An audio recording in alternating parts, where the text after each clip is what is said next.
গত রাতের বেলা মাধবপুর পাড়িয়া অলিপুরা একটা গ্রাম আছে, ওই অলিপুরা গ্রামের মাঝখানে যখন হাই রোডে 100 গাড়ি টান দিছে ড্রাইভার, হঠাৎ করে ফাঁড়ি রোড থেকে একটা গাড়ি ট্রাক আইসা মাঝখানে ঢুকে গেছে।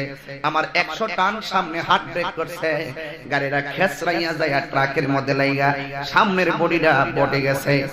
এরপরে সবাই তারা পাকড়াও করলো, ড্রাইভারের চাবি নিয়ে আসলো। তুমি ফাঁড়ি রোড থেকে মেন রোডে ঢুকলা, ডানে বামে কেন তাকাইলা না? এটা তো তোমার দরকার ছিল।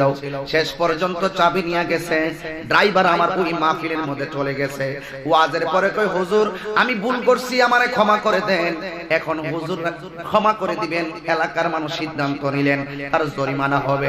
আমি বললাম ঠিক আছে, কত জরিমানা হতে পারে? একটা অ্যামাউন্ট বললেন। আমি জিজ্ঞাসা করলাম তোমার নাম কি? সে বলল এমন একটা নাম। তখন আমি বুঝা ফেলাইছি লোকটা হইল হিন্দু। তখন আমি বললাম তোমার টাকা নিতে পারি, আমার গাড়ি ঠিক করতে পারি। তুমি যদি মারা যাইতা, তোমার স্ত্রী বিধবা হয়ে যেত, আর তুমি যদি মারা যাইতা তোমার সন্তান এতিম হয়ে যেত। এটা তোমার জন্য, আমার জন্য, দুইজনের জন্য।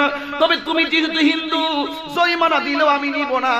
ইসলাম শান্তির ধর্ম, মুসলমানরা জুলুম করতে জানে না, মুসলমানরা ক্ষমা করতে জানে।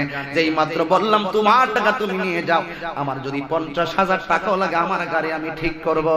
আমার ইসলাম ধর্মের অনুকূলে এই খাতিরে তোমাকে আমি ক্ষমা করে দিলাম, জরিমানা লাগবে না।